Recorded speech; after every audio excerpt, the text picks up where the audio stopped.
Hoje eu quero falar uma palavra que chama muita atenção, a palavra que está aqui na carta de São Paulo, a qual São Paulo convida a sermos imitadores dele. Afinal de contas, que imitação São Paulo está dizendo? O que ele está falando? E como nós podemos viver essa imitação deste grande apóstolo? Vamos falar um pouquinho sobre isso, abordando a passagem de hoje. Se você é convidado a estar conosco.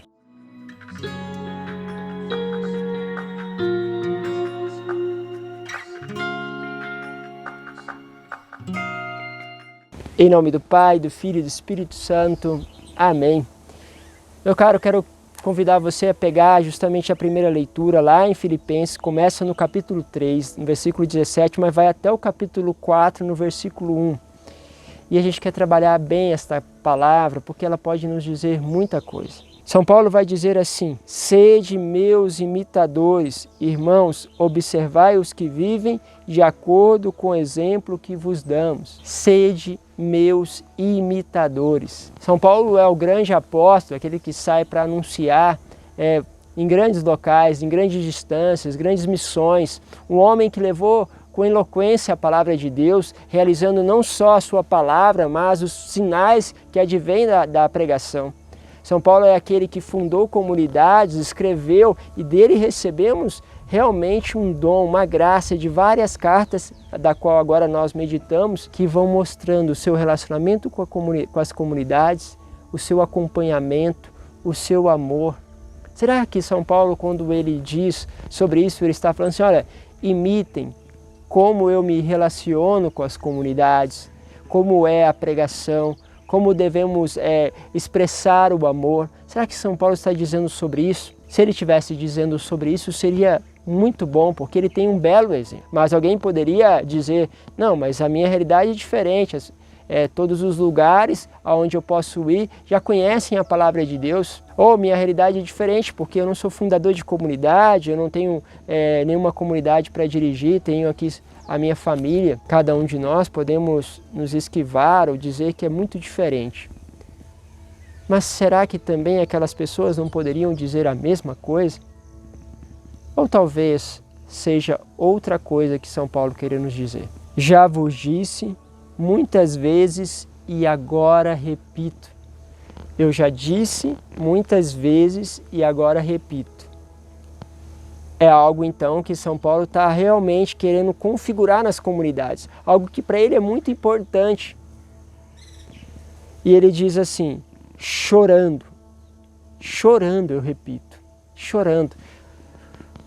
Quando a gente fala uma vez, fala duas vezes sobre algo, e você quer que aquilo possa se tornar intenso naquela comunidade, intenso para aquela pessoa, e parece que já não tem aonde mais o que colocar, o que fazer. E ele agora diz, chorando, há muitos por aí que se comportam como inimigos da cruz de Cristo. São Paulo está dizendo que um dos maiores sofrimentos dele é que algumas pessoas se comportam como inimigas da cruz. Elas não querem mais o sofrimento de Cristo.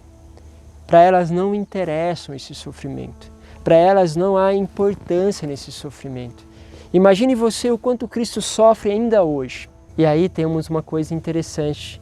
Quando você quer cuidar daquele que sofre, você passa a sofrer junto com esta pessoa. Quando passamos a sofrer juntos, aí há um novo passo de aderência ao amor. Mas não um amor somente de retribuição, mas um amor que se faz unidade no sofrimento. Um amor pela qual desejamos sofrer para que a gente tire o sofrimento dele. Por isso São Paulo não se poupa quando ele vai levar esta palavra. Ele não se poupa ao colocar-se diante deste mistério. São Paulo então enfrenta os momentos onde ele fica de naufrágio, apedrejado, momentos em que ele é flagelado, muitas vezes em que ele foi realmente preso, outras vezes que ele passou fome. Tudo isso para que possa ser anunciado a palavra. É como ele está dizendo para cada um de nós, me imitem no seguimento da cruz de Cristo. E aí começa a ficar um pouco complicado, porque muitos querem até imitar São Paulo na sua pregação, na sua eficácia, no seu método, na maneira como que ele se comunica às comunidades, isso é bom. Mas eu acho que teremos um pouco mais de dificuldades de alguém que deseja imitar São Paulo no segmento da cruz. E quando São Paulo está dizendo, sede meus imitadores, ele está dizendo, seja o meu imitador no segmento desta cruz. E ele vai continuar, o fim deles é a perdição, o Deus dele é o estômago e a glória deles está no que é vergonhoso e só pensam nas coisas terrenas. Meus caros, seguir a Cristo por aquilo que Ele pode te recompensar, por aquele reconhecimento que nasce da sua pregação ou que nasce das suas palavras, com aquele abraçar tranquilo, isso não te dá uma imitação a Cristo. Porque quando vier a aprovação, quando o vento soprar, quando a chuva cair, a casa vai desabar. Porque não tem jeito, é a própria palavra de Deus que vai se cumprindo, é esse relacionar-se com Deus.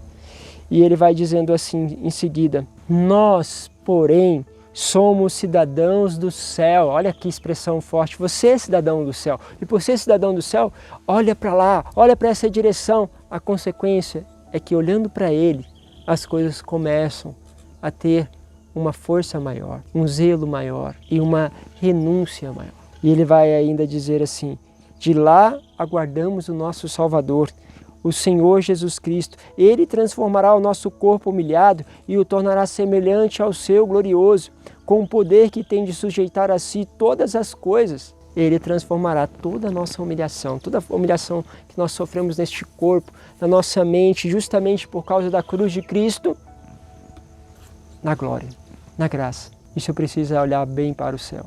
Assim, meus irmãos, a quem quer o bem, porque às vezes quando a gente fala dessa dimensão da cruz, parece que a gente está querendo o mal, a gente quer pesar a vida do outro, quer realmente colocar um peso, como lá faziam os fariseus, colocando um monte de peso nos outros. Não. São Paulo está dizendo assim, eu quero o bem de vocês. Eu desejo que possamos entender quando alguém fala que está oferecendo a cruz e oferecendo o bem para nós. Esse é um mistério que às vezes é muito difícil de entender. Mas Deus vai revelar a quem Ele chama e vai falar ao coração de cada um de vocês, sem dúvida. Minha alegria, minha coroa, meus amigos, continuais firmes no Senhor. E eu encerro trazendo para vocês um pequeno trecho do Evangelho que está em Lucas, no capítulo 16, do versículo 1 seguintes, que diz assim, naquele tempo, Jesus disse aos discípulos, um homem rico tinha um administrador que foi acusado de esbanjar os seus bens. Ele o chamou e lhe disse, o que é isto que ouço a teu respeito? Presta conta da tua administração, pois já não pode mais administrar os seus bens. Que expressão interessante. O que é isto que ouço a teu respeito? Essa pergunta, quando nós olhamos a imitação de São Paulo, Deus deve talvez ter uma resposta muito bonita em relação a São Paulo. O que é isto, Paulo, que ouço a respeito de você? Tantos sofrimentos, tantas angústias, tantas realmente tanta doação por mim. O que eu ouço dizer sobre você? E você?